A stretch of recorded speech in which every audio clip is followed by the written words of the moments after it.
আসসালামু আলাইকুম ভিউয়ার্স, কেমন আছেন সবাই? তো আপনারা অনেকেই অবগত যে গত ৮ এপ্রিল ভারত সরকার বাংলাদেশের ট্রান্সশিপমেন্ট সুবিধা বাতিল করেছে।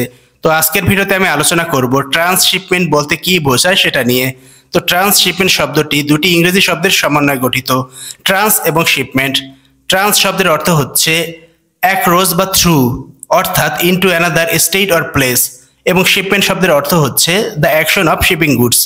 তো ট্রান্সশিপমেন্ট হচ্ছে পণ্য পরিবহনের একটা পদ্ধতি যেখানে একটি পণ্য এক যানবাহন থেকে অন্য যানবাহনে স্থানান্তর করা হয় যাতে করে পণ্যটি সঠিক গন্তব্যে পৌঁছাতে পারে। তো ধরুন চীন থেকে একটা কন্টেইনার ব্রাজিলে যাবে, তো চীন থেকে ব্রাজিলে ডিরেক্ট কোনো জাহাজ নেই, তাই চীন থেকে এই কন্টেইনারটা প্রথমে সিঙ্গাপুর পোর্টে আসে, সেখান থেকে অন্য একটা জাহাজের মাধ্যমে কন্টেইনারটা ব্রাজিলে পৌঁছায়।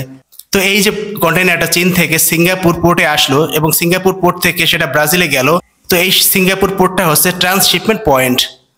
তো ২০২০ সালের ২৯শে জানুয়ারি বাংলাদেশ এবং ভারত সরকারের মধ্যে একটা চুক্তির ফলে বাংলাদেশ সরকার ট্রান্সশিপমেন্ট সুবিধার ফলে তৃতীয় কোনো দেশে পণ্য রপ্তানির ক্ষেত্রে ভারতের কলকাতা বন্দর, নবসেবা বন্দর এবং কলকাতা বিমান কার্গো কমপ্লেক্স ব্যবহার করতে পারত।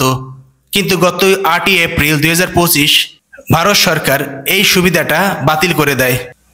তো বাংলাদেশের ট্রান্সশিপমেন্ট সুবিধা বাতিলের প্রসঙ্গে ভারতের পররাষ্ট্র মন্ত্রণালয় জানান যে পরিবহন সরঞ্জাম এবং অন্যান্য লজিস্টিক্যাল সুবিধার বিলম্ব এবং উচ্চ ব্যয়ের কারণে ভারতের নিজস্ব রপ্তানি বিঘ্নিত হচ্ছে এবং পণ্যের জট তৈরি করছে, এই কারণে এই সুবিধা প্রত্যাহার করা হয়েছে।